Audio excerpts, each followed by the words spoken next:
तर नमस्कार, राम राम मंडळी, कशा आहात तुम्ही? तर बघा, मी आता बनवत आहे गाजराचा हलवा. आता मी कढईमध्ये मस्त असं तूप टाकलेलं आहे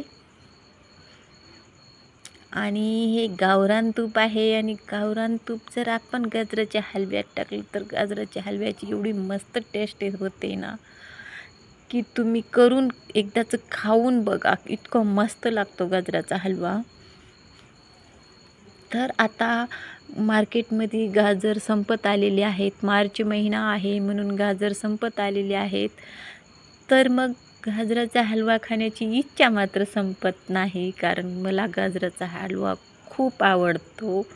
म्हणून मी मिस्टरांना सांगितले, तुम्ही काही भाजीला आणा न आणा, पण माझ्यासाठी गाजर आणा, म्हणजे मला गाजराचा हलवा खायचा आहे.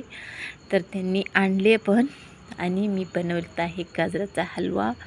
आता एप्रिल मे महिन्यात तर गाजरं मिळणार नाहीत, आणि मिळले तरी ते सरकारी गाजर, त्याला काही टेस्ट लागत नाही ना, काही नाही. आणि मुलांना पण खूप आवडतो गाजराचा हलवा, म्हणून मी बनविलेला आहे. तर आता माझ्या मैत्रिणींना मला एक सांगायचं आहे की आपण गाजर खिसण्याऐवजी आपण गाजराचे तुकडे करून मिक्सरला पण थोडंसं जाडसर वाटून घेतलं तरी पण चालते. तुम्ही एकदाच ट्राय करून बघा, आणि टेस्ट पण खूप भारी लागतो. कसं आहे, खिसण्यामध्ये खूप आपले हात पण दुखतात आणि ती झंझट वाटते. त्याच्यामुळं काही मैत्रिणी माझ्या गाजराचा हलवा करायचं नको म्हणतात. तर तुम्ही एकदा करून बघा. मिक्सरला गाजर थोडे छोटे छोटे तुकडे करा गाजराचे, आणि मिक्सरमध्ये थोडंसं जाड बारीक करून घ्या. आता मी मिक्सरलाच गाजर बारीक करून घेतलेले आहेत.